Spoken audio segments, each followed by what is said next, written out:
we knew what our life would be like down the road. We're still not exactly there yet. We didn't actually see the roadmap per se, but we trusted the process, and I think that's what's really important. We knew that if every single day we woke up and we continued to surround ourselves with great people who are doing better than us, and we continue to get better every single day on a personal level, then eventually things would just work out. You know, to Matt's point earlier, it's like, don't compare yourself to who other people are today. Compare yourself to who you were yesterday. And I think that's where there was that commitment to self-development, and then through that, opportunities. It's like we attracted them to us because of the people that we were becoming. The dream is absolutely free. The hustle is so separate. That hunger to be more, to do more, to give more. You've got to go put in the work. Success takes time. What do I want to do every day for the rest of my life? Do that. Brought to you by Mati Energy, it's The Healthy Hustle, a show where we interview today's movers and shakers, influencers, and entrepreneurs. Get an inside look into their stories and how they hustled to get to where they are today. Hustle is waking up one day, the day before you die, and realizing you gave it your all, emotionally and executionally, in theory and strategy and in execution.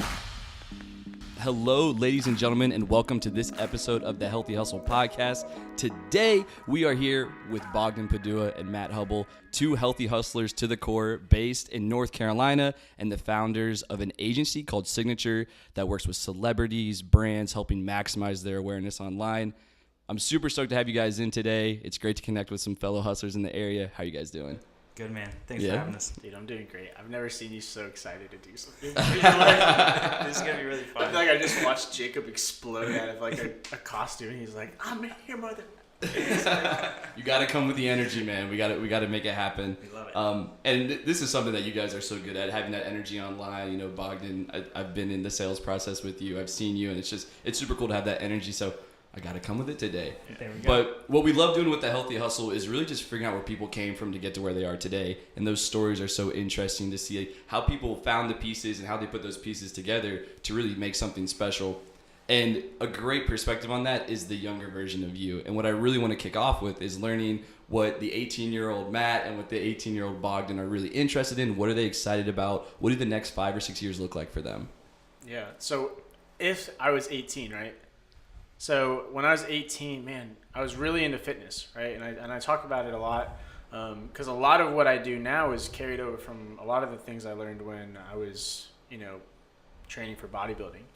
And at that age, I really had seen and followed, online influencers, if you will, or early on YouTubers, especially in the fitness space.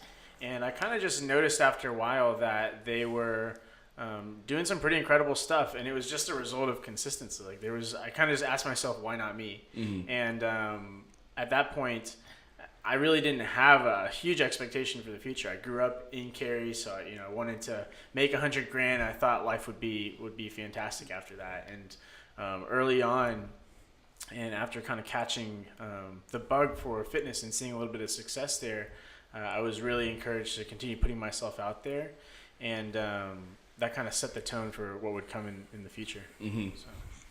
Yeah, so to add to that, I similarly to Matt, I grew up in the Cary, Raleigh, North Carolina area, lived here my entire life. And similarly to Matt, my expectations weren't super high. I was a student athlete, so I played ice hockey. I thought I was going to go to the NHL. Eventually had to come to terms with the fact that was not happening. Had to do some natural course correction. So I got into bodybuilding and weightlifting and getting in shape. And through that opportunity, that experience in self-exploration, self-discovery, I found that I really loved business. I had never really tapped into the seed of greatness that I had, but there was always something there, whether I was knocking on doors, I was mowing lawns, I would always do whatever it took to make an extra buck. And at the time, my whole life changed when I started doing door-to-door sales. And that's when for the very first time, my eyes lit up and I was like, holy cow, I have potential. I have possibility. There's something that I was placed on this earth to do. And that's when my life started changing. I'm sure we'll dive into the story a bit more. But that's kind of what was going through my brain when I first started. And I was kind of coming to terms with the fact that, hey, I might not want to go to school, or maybe I should go to school. What's that going to look like? And I had no idea what to expect. Yeah, so the early seeds of entrepreneurship had both kind of bit you guys at that age. Entrepreneurship was something that was interesting to you. You kind of had two different ways of potentially going about it. dabbling in potentially like more of a sales angle, content, and fitness, kind of a hot topic still today. So really cool to see how that was planted. Did you guys meet through fitness? Yeah, we actually did. So it's funny in hindsight because, people had always asked me growing up in my neighborhood, do you have a younger brother? And I was always like, no, I don't have a younger brother. I have a younger sister, but there's no way that they would get that confused. Like, why do people ask me this? Right. And then one day at the gym, Bogdan comes and introduces himself to me. Comes up, says, hey, I'm Bogdan. Had seen me, posting on Instagram or Facebook or just kind of knew of me through the grapevine. And he, we talked about how he wanted to get in shape, and I was like, cool, I'll coach you. We could carpool, whatever. I'm like, where do you live? And he's like, I live in Cary Park. And I was like, wait, what? Where? Like, I live in Cary Park. And I was like, what street do you live on? He's like, oh, I live on this street. And I'm like, no way, I live on literally the street over. And I'm like, this is the guy. Yeah, this is the guy that everyone thinks that is my brother, because he was in shape, I was in shape, so people just kind of put two and two together. But and to this day, we're walking in, people are like, oh, are you guys brothers? Literally happened when we walked in here. Yeah, that's every day.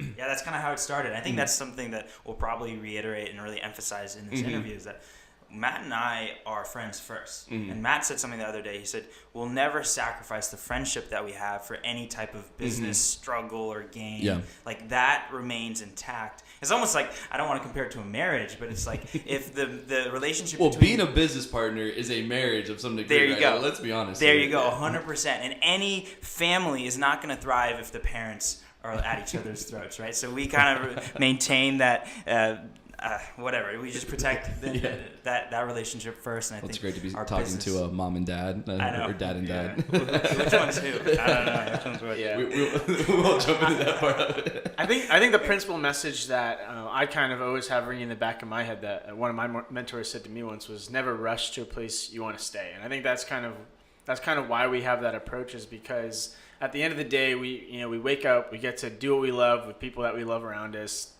and I think because the friendship comes first, we're always reminding each other of how we need to enjoy the journey. And I was actually just posting about it today, just about how I was thinking about it, and how I just need to slow down, because we're all on our own pace to get to where we're going. Yeah.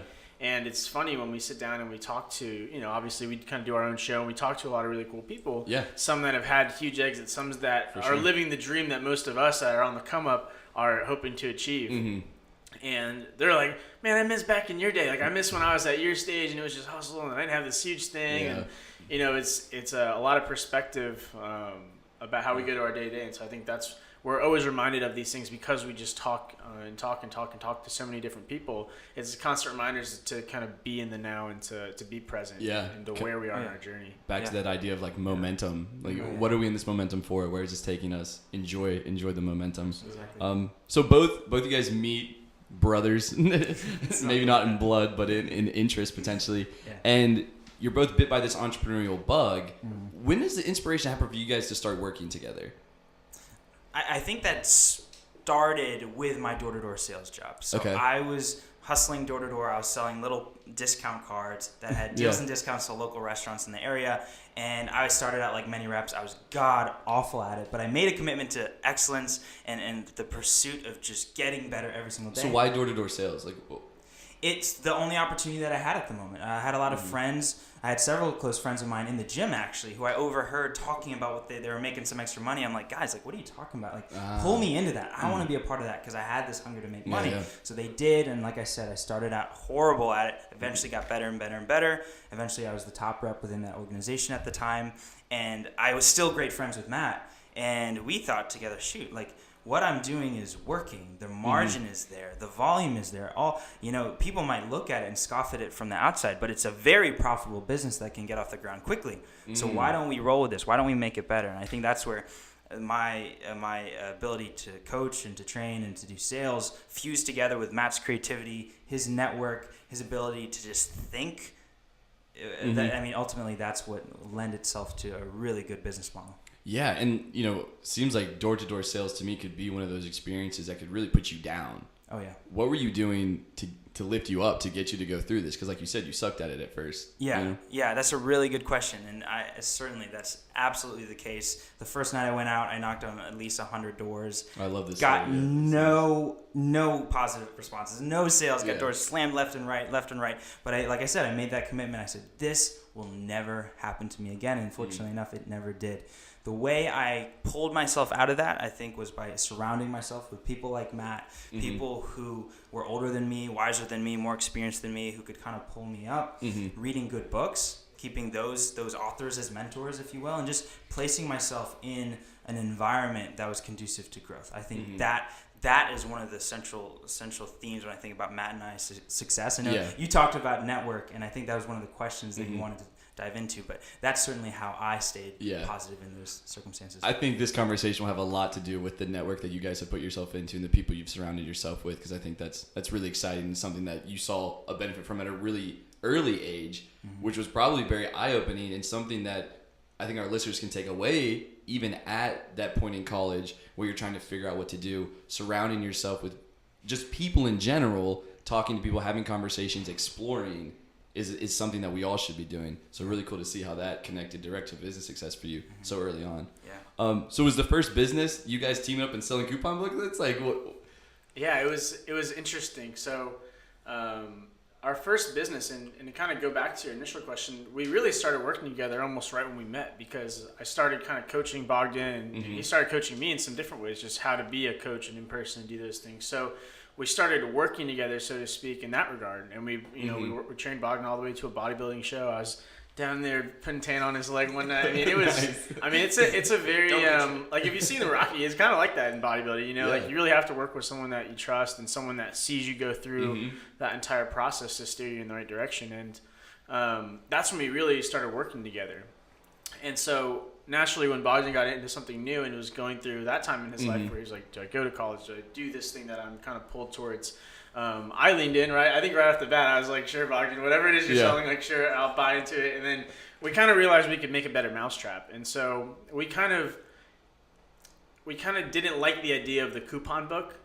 And we were like, it could be good, but we can make it better. And so instead of making it a whole book, we put all these deals on the back of a card, like a little key tag that goes on your keychain, right? Instead of like a wallet card, and it linked to a website that had the deals constantly updated. So instead of buying the coupon book one time and using it, the coupon or the key tag would essentially like increase in value. You could get even, it's always getting better and better, so people really use it.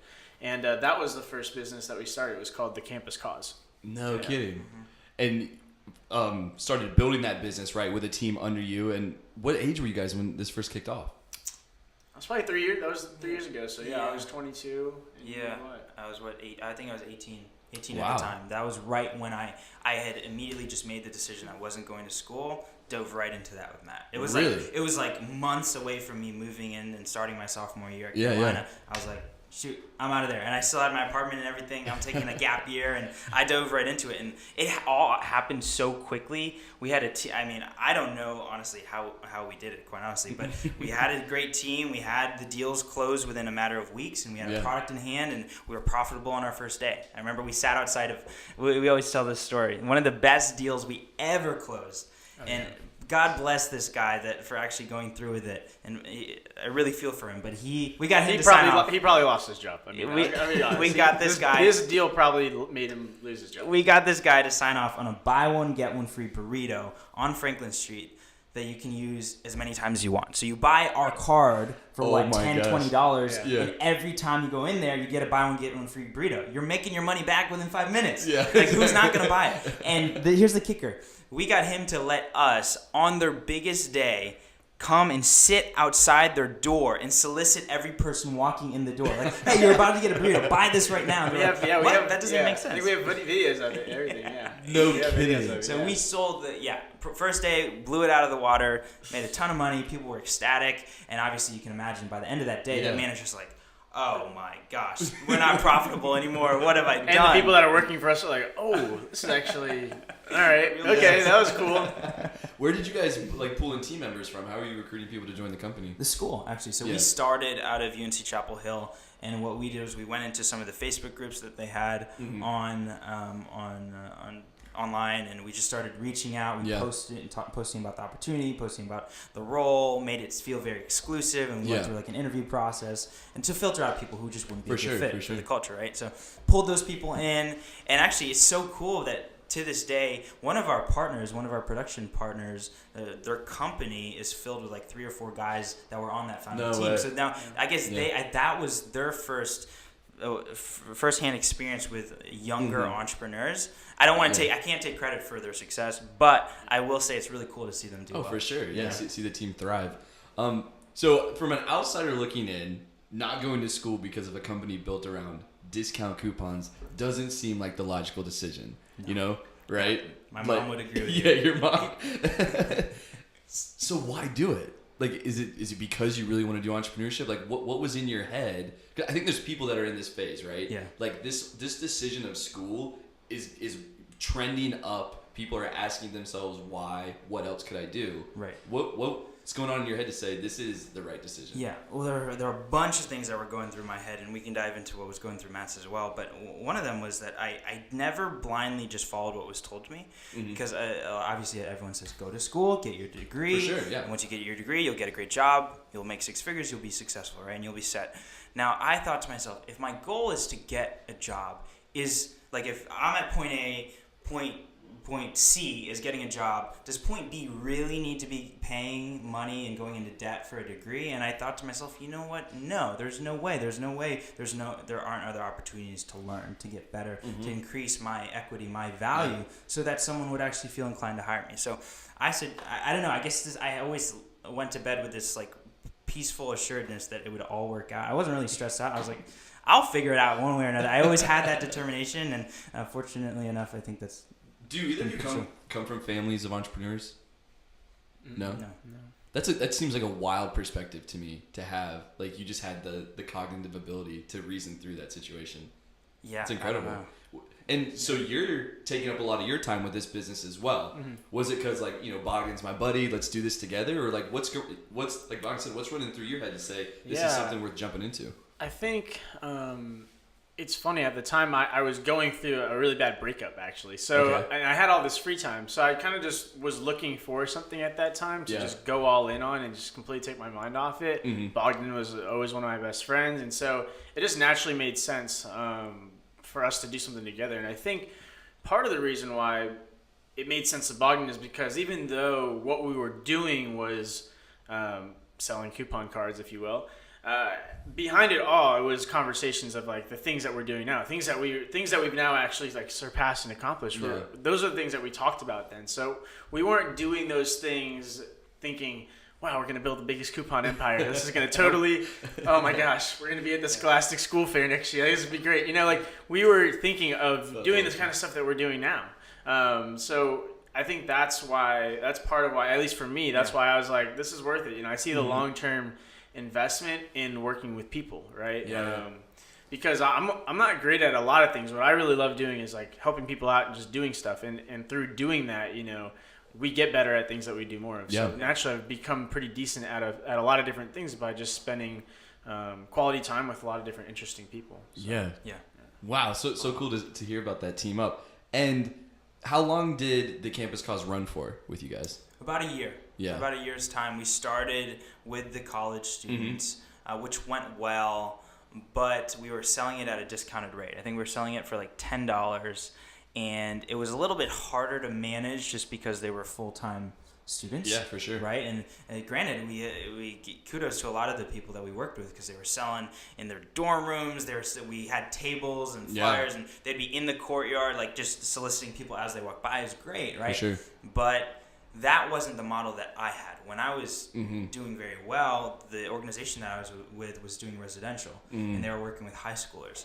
And we thought, you know what, let's dive into that as well. So we kind of transitioned a little bit, went back to that, and that's where we saw a lot of profit. Because we were selling it for $20, and the kids in high school were honestly, I mean, they had less on their plate, so it was a little easier to get them to go out. And that ran for about, another 8 or so months. Yeah, and quite honestly, the reason it kind of just trickled out is that we were just learning too. We hadn't, there were just so many different Well, you hit on gaps. how you wanted to grow out of this, right? When he's talking about it now, I'm like, man, well, if we just did this now and that now, and it's actually not, we could totally continue doing it. I think we still have a key tag. Yeah. Like, my gosh. we've got inventory. Yeah. I think that's what's crazy about it is that, the reason we didn't take it to it was because we just weren't pulled towards it. We were like, well, we can do this, but is this really a good use of our time? Behind the scenes, we were making videos and trying to figure out the vlog thing, and I was playing with cameras for the first time and really editing. So there's a lot of different stuff going on, and quite honestly, I feel like that's still what goes on. It's just, you wear it better and better and better. And at the time, one of the biggest lessons that we were learning was how to actually sell ourselves to, say, a corporate team, right? We were trying to take this idea that we had, put a little bit of oomph behind it, but then use it as a way to talk to people way bigger than us and just get their feelers on, see what we can make happen. You just shake it up. Yeah. And what happened was, they didn't want to buy our company. We were like, oh, we'll just buy it. Yeah, but, what ended up happening is they always wanted to hire us into, pretty, senior level positions at their companies. And we're like, well, that's kind of interesting. I don't have any experience. They know I don't have any experience. And, they're willing to put us in front of these people that have gone to school for this. And so it's funny, and I didn't really think about it till now, but as an agency, that's kind of what you're brought in to do a lot of times. It's a formal way of hiring people for a contractual job, and that's a lot of what we do now. So it's funny to kind of reflect on that and hear all that. Something you hit on that's kind of interesting is I feel like I've heard a lot of entrepreneurs talk about how there was never a master plan, but it kind of sounds like you guys were planning from day one to get to where you are right now, at least to a certain degree. Was there a master plan? Was there a blueprint in those Campus Cause days? I think there's a master plan, and Bogdan can probably articulate it a little more clearly than I can, but there's a master plan as far as how we want to live our lives. Yeah. We share that. The other big leg of our team is my girlfriend Natalie, so we're very tight knit. We're as much a family as really could be, and so the ambition on a master plan is looking up to people like Dwayne Wade or or not Dwayne, Dwayne Johnson, The Rock, Dwayne Wade, The Rock, right, or Will Smith, or these people that have constantly kind of evolved through their careers and constantly done different things and have become iconic. I think those are the things that we aspire to do. I don't know exactly how we're going to do it. I think it's going to be from constantly kind of riding the wave and always seeking to be kind of on the curve of what's cutting edge and new and what's coming around the corner. So I think that's the master plan, is to live a life that is filled with that kind of experience. But what happens in between, I think, we're more fluid with, because we've already experienced what's worked for us, and that's what we're best at. That's the game we're best at playing, I would say. Yeah. No, I think that's spot on. I don't really have much to add to that. I mean, I could echo the same sentiments. We knew what our life would be like down the road. We're still not exactly there yet. We didn't actually see the roadmap per se, but we trusted the process, and I think that's what's really important. We knew that if every single day we woke up and we continued to surround ourselves with great people who are doing better than us, and we continue to get better every single day on a personal level, then eventually things would just work out. To Matt's point earlier, it's don't compare yourself to who other people are today. Compare yourself to who you were yesterday. And I think that's where there was that commitment to self-development, and then through that, opportunities. We attracted them to us because of the people that we were becoming. And most importantly, I think, and that's the benefit of social media, is that we just saw other people out there doing it. And when you're around someone that's echoing well, why not us? Screw it, let's just do it. It makes you want to do more of it. And like I said earlier, there's nothing we do more of that we get worse at. So you kind of just get a knack for it when you have a best friend that's down to just kind of ride whenever we watch anything we put out now, we're like, oh my God, I think all of us do that, right? Sure. And in that moment, you can be your own worst enemy and stop yourself. But when you have your friend there and you're like, let's go live, it just happens, right? So I think that's one huge asset that we have in this generation, is that we can use social media as a way to inspire and motivate ourselves and see other people out there doing it, which then makes us feel like we can also achieve that. So I think that was one huge benefit of there were so many one-liners in what you guys just said that could be put on T-shirts or using social media. I expect the royalty, man. I don't want to see anything being sold. That's awesome. So you have this first pretty incredible experience, honestly, building Campus Cause. Like you said, you're getting some cool visibility with people, wanting to get hired into some senior level positions, which a lot of people probably would have jumped at right then. But your minds are always churning. What's next? We want to live this life. Is this when Sygnature was born? No, not immediately. And I'm so fortunate and appreciative for the fact that it didn't. It's in hindsight, looking back, I realized that if we were to have started Sygnature at that time, we would not have met the right people that we've met today. We would not have built and developed the skills that we had when we first started. Yeah. So actually what happened is around a year's time, Matt and I actually split up temporarily.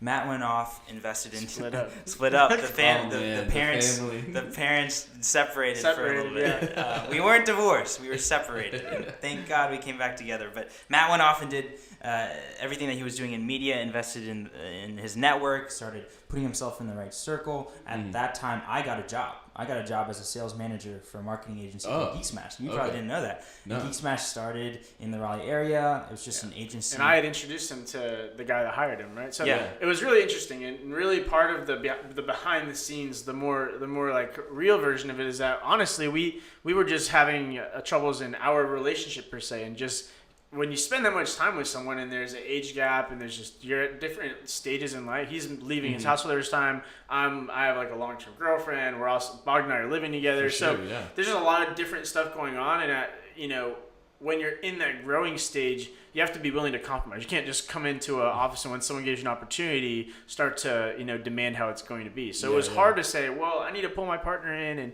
we need to do all this together. Yeah. And so it started to create this tension of like, who does this opportunity? Who jumps in on this? Who does what? Yeah.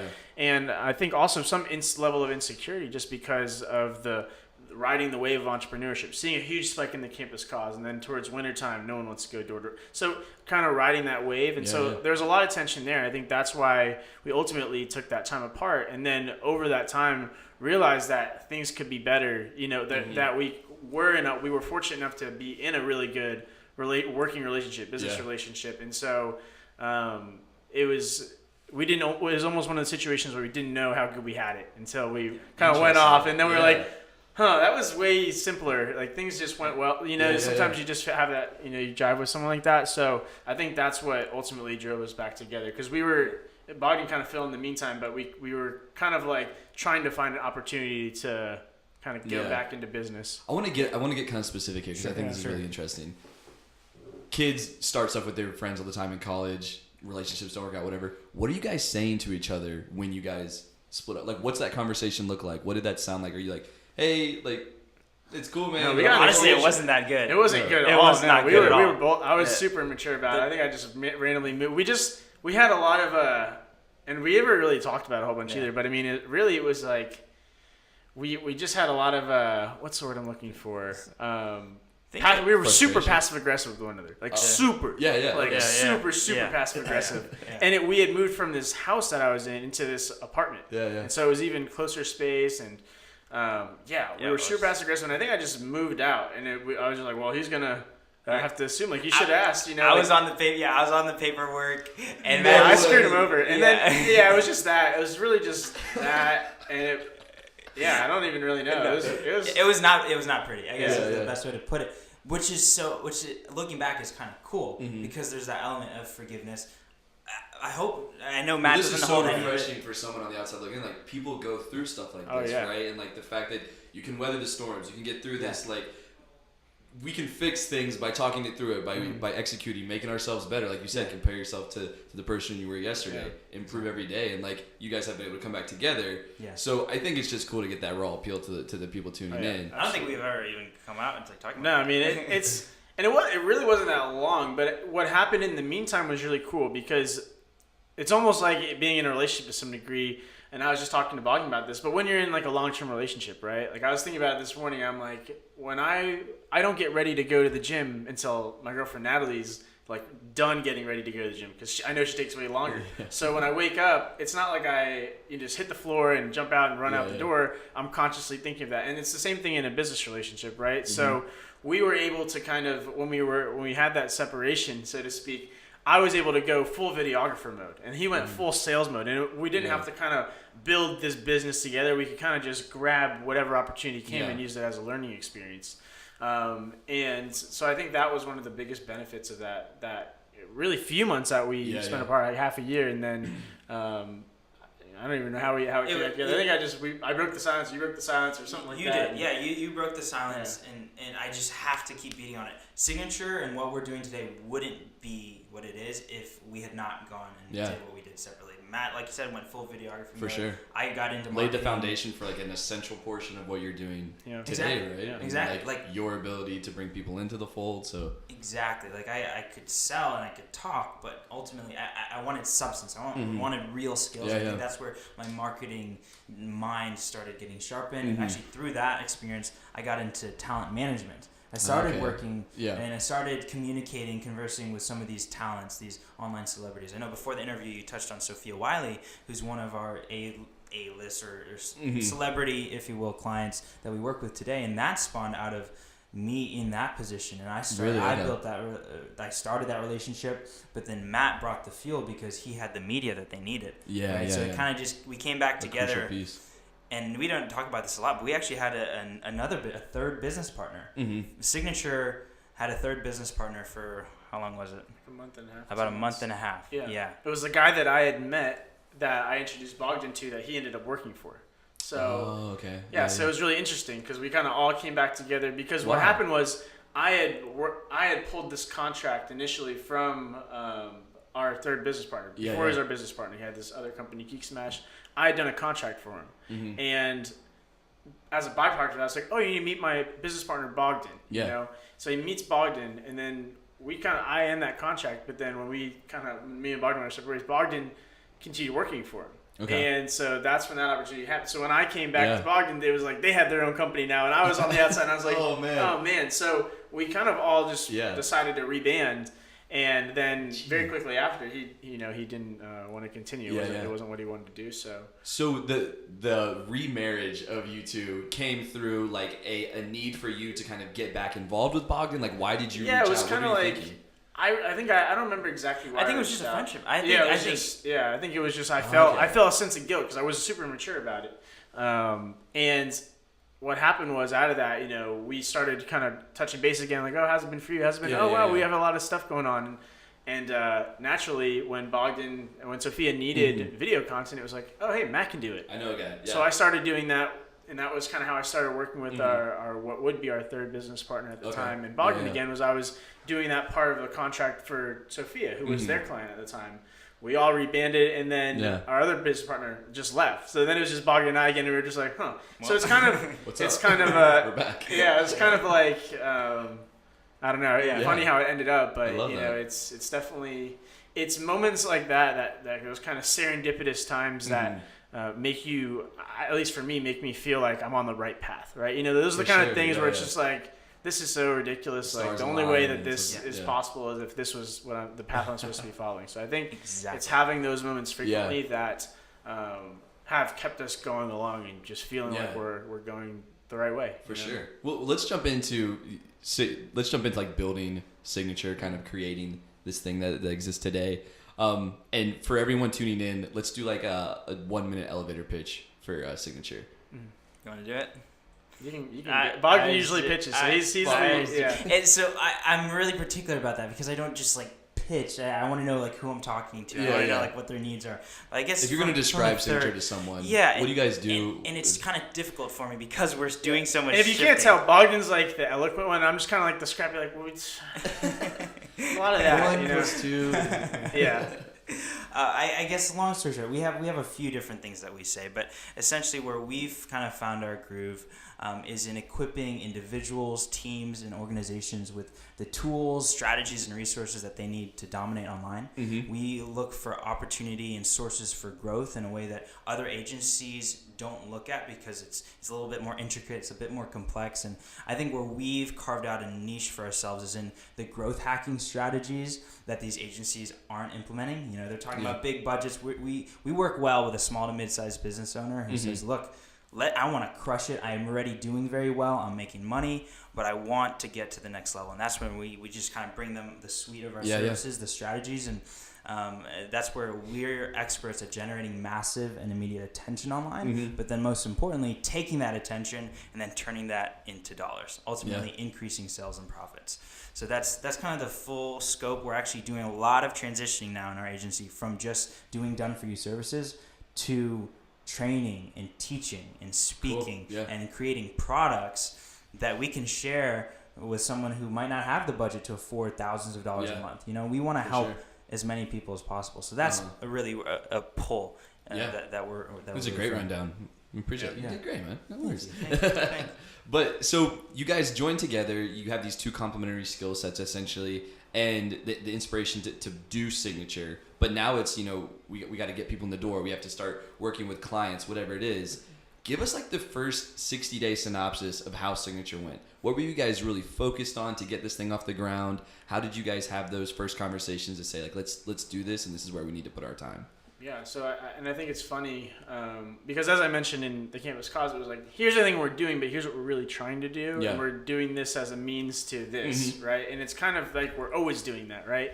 And so to some degree, what Bogdan said is exactly what we do, but we also do so much more. Yeah. Sygnature is the brand that Bogdan and I kind of put ourselves under, and outside of that, even as we do a lot of different stuff that goes way beyond what that kind of angle. A big part of that is media. So, it's really just, I don't know. Like, we do talent management. Yeah. Like, we exclusively represent talent, like I said. So Peter Wiley at Disney, Marvel, we work with some YouTubers.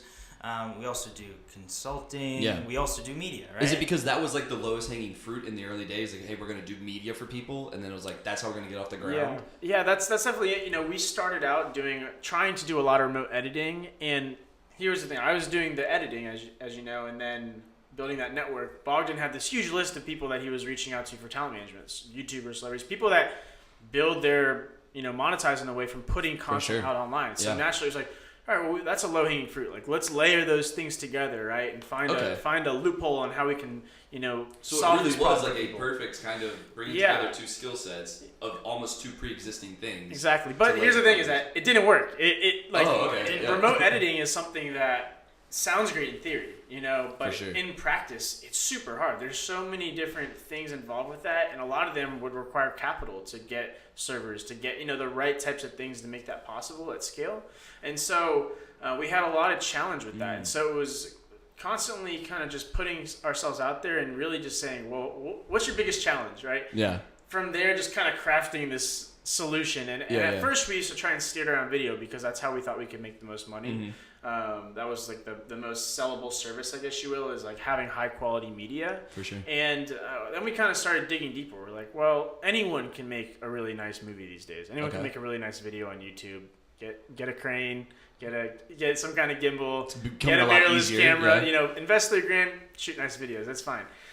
What most people couldn't do is then justify why that video costs so much money, because then what do I do with it? What does that business owner do with it, right?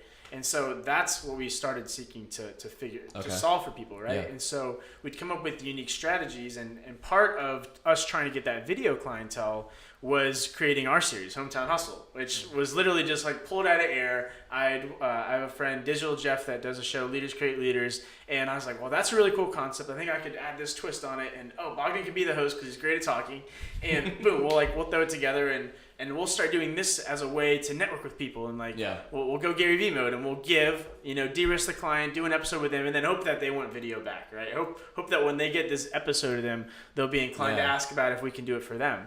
And so that's how we started, and that's when we stumbled upon some of the things that we started implementing on LinkedIn. And so out of that, we started just networking, and people started saying, well, I don't want to do the episode, I don't really want to be on camera, but you guys do media? So we're like, oh, this is really interesting. I'm finding a hack, if you will, into how I can start communicating with decision makers and get the right people to just say yes. Mm-hmm. And now, instead of scrapping around for a few grand for a video, something that takes a while to complete anyway, between the production, the post-production, the revisions, to now something that people were willing to gladly hand over and give us the reins on. And it's also a great way to build trust, because if you can help someone make more money, they're happy. They love you. They're down to ride with you. So. That's kind of how the infancy stages of Sygnature were, and sure. have been. The business is still less than a year old, so we're coming up on that here in like the next 2 or 3 months.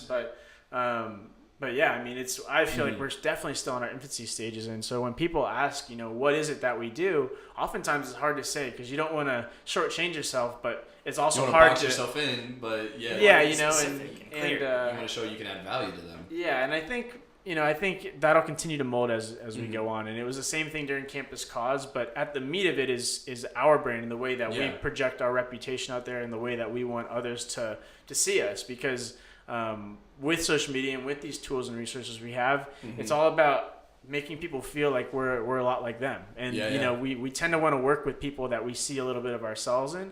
And so we use media and these tools and these things that we can do for other people and we showcase ourselves in that way. So that was an awesome synopsis of. So maybe you should be the one talking. Yeah, But this one's for you, Bogdan. And I want to we'll jump off of Sygnature for a second to talk about some of like the skills and techniques you guys have used to really support Sygnature. And I want to come back to this idea of the network you put around yourself. Sure. And I would love for you to really dive into how you have been able to interact, to engage, and what have you done to really kind of, I think at the end of the day, set yourself apart, build meaningful interactions with the people that you've brought into the Sygnature clientele as well as your personal network. So the question is, how have I been able to invest in myself? Yeah, and make you differentiated? Because I think a lot of people get these waves of communication, but how do you stick out from the crowd in some cases? I think it boils down to, this is what I think Matt and I have done a pretty good job of, is not being afraid of what people think about us and just shouting from the rooftops with whatever we have at the moment.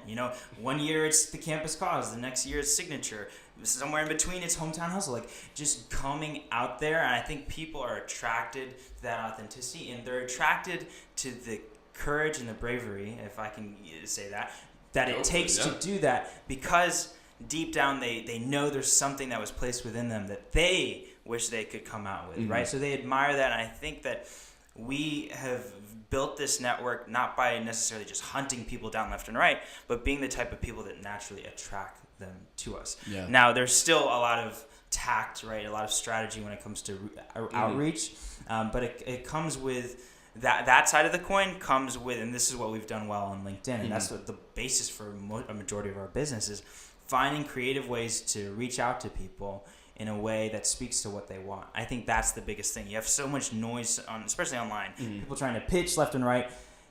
Why don't you reach out with something that really hooks them in, grabs their attention, and say something that they're not getting anywhere else? I think that's what we've done a good job of, and it just takes critical thinking creatively outside of the box. I think that's how we've been able to build a network. And to Matt's point, thinking of ways we can add value first. Nice. You hear it all the time, but it's really true. Like, just give without expectation, put yourself out there, and shoot. I mean, especially at our age, most of the people who follow us, they might not be buyers of any of our products or services now, but if they implement some of the stuff we tell them, they sure as heck will be in 5 or 15 years, right? Yeah. So that's kind of what we're always thinking about. How can we set ourselves up to win over the next few decades, not just the next month? That's awesome. What a great mindset to have, and to be that forward looking. The patience there, you have to have patience, right?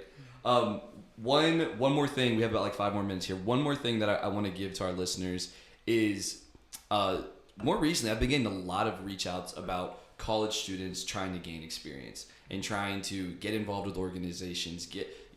Add value is a word that's used a lot. I'm curious if you guys have any kind of specific advice that you could give to college students in that mindset of, hey, I know I need to get out there. They see people like you, right? They see this exciting content. They see that courage to go online. Is online the answer? What do you think? What tools or what would you recommend to someone in that phase?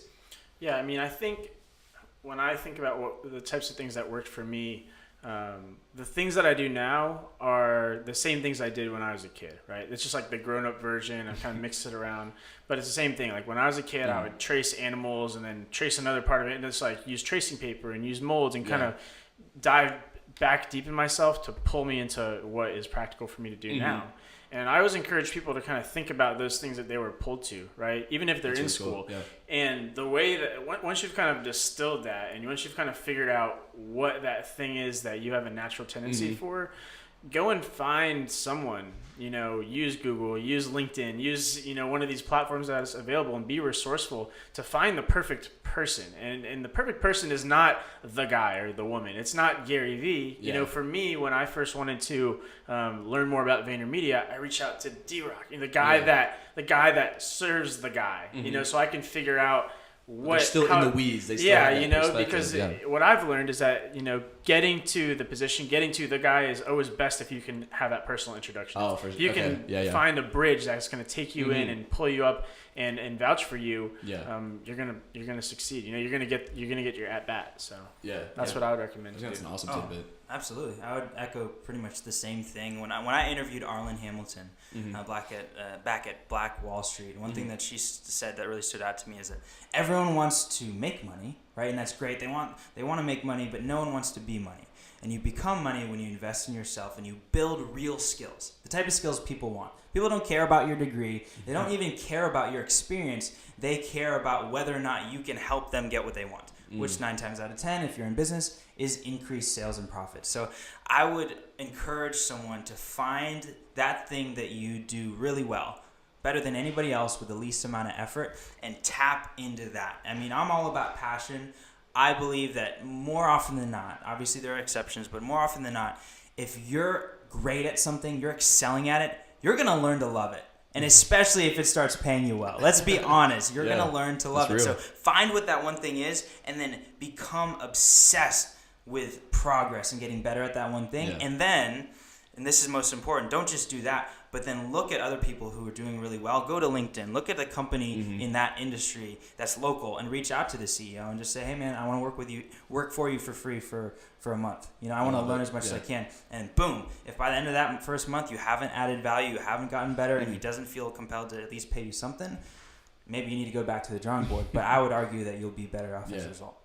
You got to hustle through it when you get that opportunity, right? I love it. Guys, thank you so much. I think that you guys have given some incredible value to our audience. I love hearing this. I love hearing the story about how you guys came up together. The marriage of you two is quite entertaining. I love it.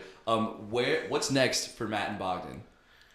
I think it's really cool. There's a lot of really cool things that are happening for us right now. We're coming up on the 1 year anniversary of Sygnature being founded, and we're doing a lot of the same things, but at a whole new level. So there's some discomfort, there's some growing pains that are going to be met and that have to be faced. And I think we're looking forward to that and knowing that we're leveling up and going into a whole different territory of business that we haven't been into before. Sure. So that's what's up next. And where can people find you guys in Sygnature online? So they can find our website, sygnature.co. So Sygnature spelled with a Y, SYGNATURE.co. That's going to be our website.